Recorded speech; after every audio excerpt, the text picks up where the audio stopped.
Welcome back to video number 2. Just an FYI, just like what happened a couple of days ago, there's no royal family video due to content. So all 3 videos are Harry and Meghan stories. So when you're done with video 2 here, make sure you click on video number 3. You're not going to want to miss it.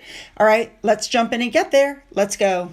Well, it would seem that Harry has also decided that he wants to overshadow nephew Louis's birthday.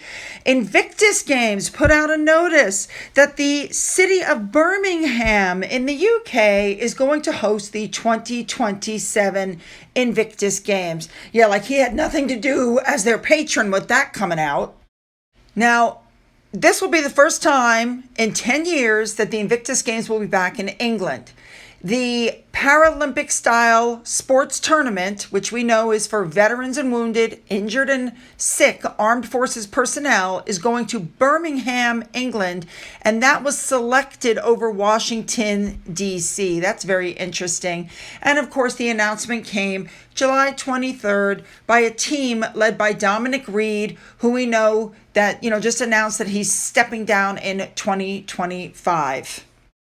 Harry, of course, put out a statement to congratulate Birmingham and said, and I'm quoting, "Your city's strong ties to the armed forces community make it a formidable contender from the very start.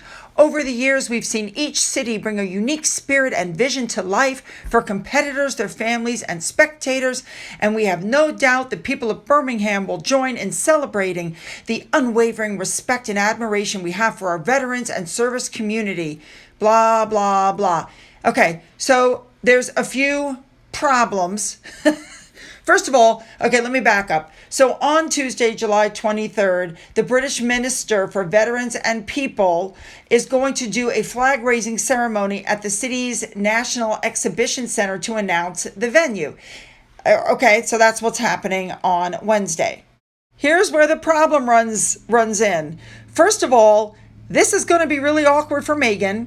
She doesn't come to the UK. She refuses to come. She won't bring the children. No protection. We must have police protection. But yet, she wants to be able to wear her 3 outfit changes a day for 4 or 5 days. This is the only time she really gets any attention. So, stealing the spotlight from the veterans, giving speeches, marching in front of, people. If she doesn't go, that will probably save Invictus a lot of money because after all, every time she's gone, especially like when she went to the winter, they took a private jet. They pay for her clothes. They pay for her jewelry. They pay for her and Harry's fancy schmancy hotel room. They pay for their food. They pay for everything. And the money belongs to the veterans, not to Harry and Meghan. They're using Invictus as a cash cow. I've told you guys this a gazillion times. Now, the other problem that comes is because in February, we already know that Harry lost his high court challenge against the government over his right to state-funded police protection. And he actually told a judge he didn't feel that he could bring his children to Britain and he wouldn't put his wife in danger like that. Give me a break. You're going from America where everybody has a gun to the UK where they're highly regulated, and this is your argument. It's almost a joke. Now we know again that Harry was given permission in May to go to the Court of Appeal, but if it fails, he's probably going to have to go to the competition alone over the fears for his family. And the fears are being run by Meghan Markle. It doesn't take a genius. Meghan doesn't want to go back to the UK. She's afraid she'll be booed again. And so she's been whispering in Harry's ear about how dangerous it is. And that's been her excuse to not return. So yeah, everybody's chattering that this could be the first time that Meghan might miss the event because of quote unquote security fears. I have to be honest, I think this was strategically chosen over Washington, D.C. Well, why would you go to Washington anyway? Washington has the Warrior Games, the ones that, Harry stole the idea from. But I think bringing it back to England was a strategic move. And I think he's going to try to reel his family into this mess as well. Don't forget that people at Invictus were complaining because nobody from the royal family, not, William, Catherine, Charles, none of them have shown up to any of the Invictus games for several years. And why would they, since the Invictus game patron has been calling them racist and saying, horrible things about them? No wonder they're not showing up.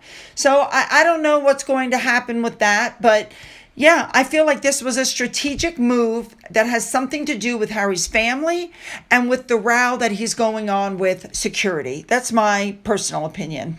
While all of this is going on, a blind item came out. Basically, they're having trouble finding a new CEO. And don't forget about the other people that were terminated. Apparently, he can't find anybody to fill it.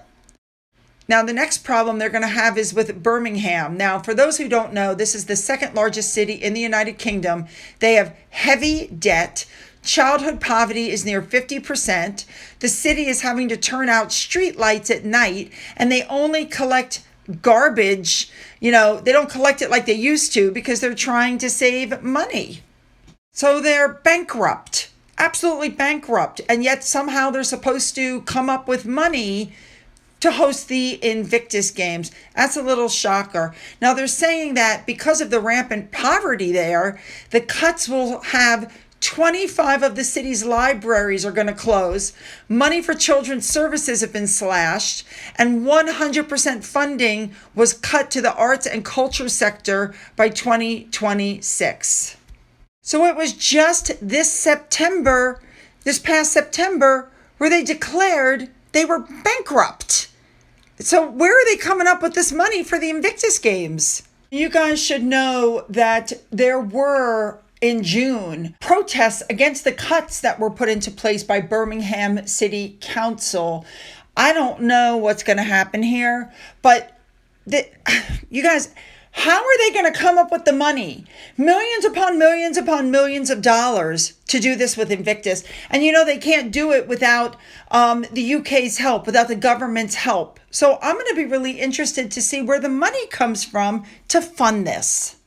Lots of people on Twitter are saying that Birmingham is going to pull out because other places have pulled out.